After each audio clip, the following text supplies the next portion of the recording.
Disclaimer dulu ya, kalau video ini bukan hasil review kita pribadi. Tapi ini dia ngambil informasi dari beberapa sumber ataupun KOL luar yang sudah terlebih dahulu melakukan review Vivo X90 series.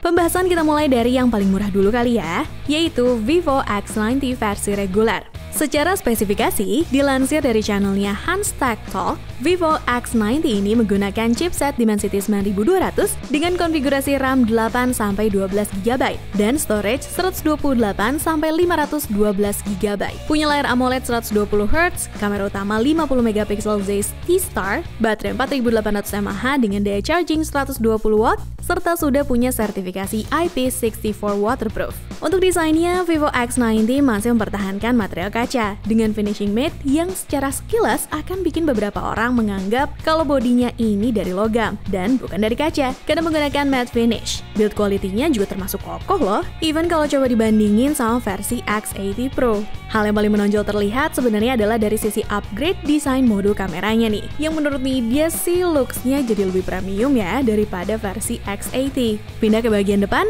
Vivo X90 sudah menggunakan panel layar dengan refresh rate 120Hz bertipe adaptif. Tapi sedikit catatan, kalau mau disetting secara manual, kita cuma dikasih akses ke 60Hz dan 120Hz aja. Jadi nggak ada pilihan untuk pakai settingan 90Hz ya. Dan sebagai HP flagship, sudah seharusnya kalau Vivo X90 sudah menggunakan teknologi fingerprint under display dengan tampilan UI yang berbasis Android 13.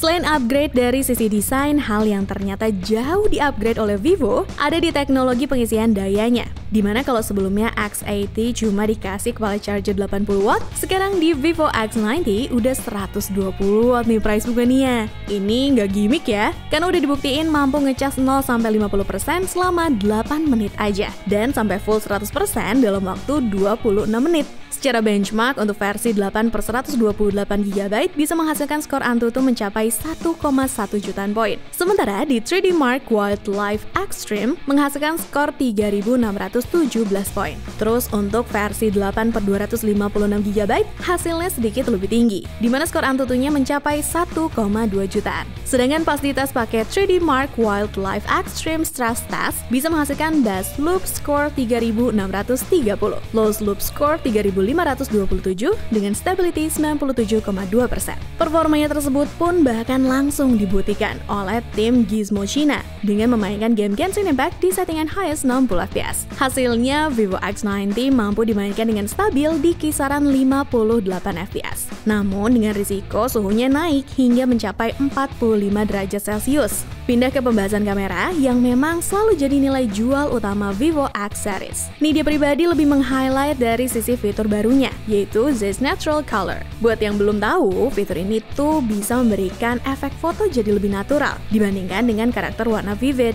yang biasa menjadi ciri khas hasil foto Vivo X series sebelumnya. Tapi tenang, kalau kamu malah justru nggak suka pakai fitur ini, masih bisa dimatiin kok.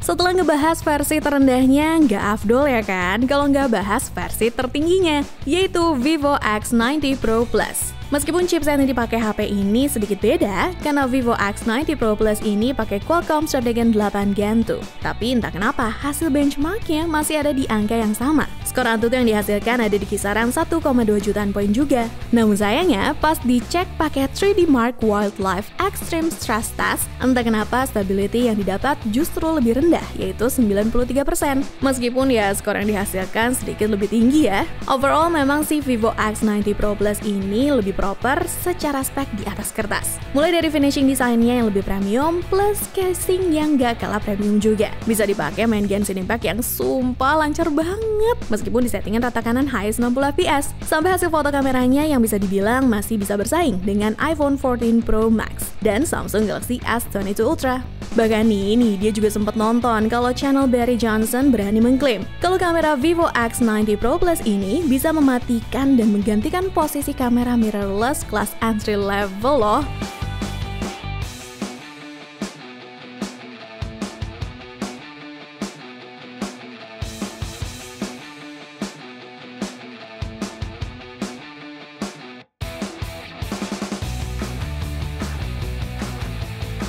Hal yang menurut Nidya sedikit perlu disayangkan adalah dari sisi perekaman video dan juga kapasitas chargingnya, di mana Vivo X90 Pro Plus ini masih belum bisa merekam video 4K di kamera depannya. Terus untuk hasil perekaman di resolusi 8K 30fps-nya juga terlihat sama sekali tidak maksimal. Ya walaupun memang agak maksa sih kalau berharap bisa rekam 8K dengan kualitas yang proper. Sementara yang Nidya sayangkan selanjutnya adalah kenapa Vivo justru melakukan download dari sisi pengecasan ya? Karena di Vivo X90 Pro Plus ini cuma dikasih kepala charger berdaya 80 watt, padahal X90 aja udah 120 watt loh. Meskipun ya untuk ngecasnya juga nggak terlalu lama, yaitu cuma 37 menit. Menurut Nidya tetap aja aneh. Menurut kalian gimana nih price bukannya? Tapi untungnya dalam hal penggunaan, baterainya ini masih bisa dibilang awet, karena masih bisa tersisa sekitar 53% meskipun sudah digunakan selama 150 menit. Kalau kita bicara masalah harga nih, dia bahas yang Vivo X90 reguler dulu kali ya. Dimana bisa dilihat kalau varian 12 per 256 GB dibanderol seharga 4.499 yuan atau sekitar 10,2 jutaan. Terus yang varian 8 per 128 GB dijual 3.699 yuan atau sekitar 8,4 jutaan. Varian 12 per 512 GB seharga 4.999 yuan atau sekitar 11,4 jutaan. Dan terakhir, varian 8 per 256 GB dibanderol dengan harga 3.999 yuan atau sekitar 9,1 jutaan rupiah. Sementara untuk harga Vivo X90 Pro Plus dari artikel yang dia dapat di detik.com, untuk varian 12 per 256 GB dibanderol seharga 6.499 yuan atau sekitar 14 juta. Dan varian 12 per 512 GB akan dijual seharga 6.999 yuan atau sekitar 15,4 jutaan rupiah. Intinya sih, Nidya lumayan setuju dengan statement dari Om Hans Tech Talk yang bilang kalau dengan harga yang hampir setengah dari Vivo X90 Pro Plus, Vivo X90 masih merupakan calon pilihan terbaik untuk sebuah HP flagship budget. Apalagi di beberapa aspek, bahkan terlihat kalau justru Vivo X90 bisa lebih perform dibanding Vivo X90 Pro Plus. Ya meskipun sayangnya di paket penjualan kita cuma dikasih softcase biasa, gak kayak di varian X90 Pro dan Pro Plus yang dikasih casing premium. Jadi gimana nih Price Book Mania? Kira-kira worth it gak sih buat ditunggu resminya di Indonesia? Kita diskusi bareng deh di kolom komentar. Harapan Nidya sih cuma satu ya, semoga spek yang udah kita bahas di video ini akan sama dengan yang datang resminya nanti. Karena Nidya pengen banget sih bisa jajal kameranya secara langsung. Akhir kata Nidya izin pamit ya, cobalah!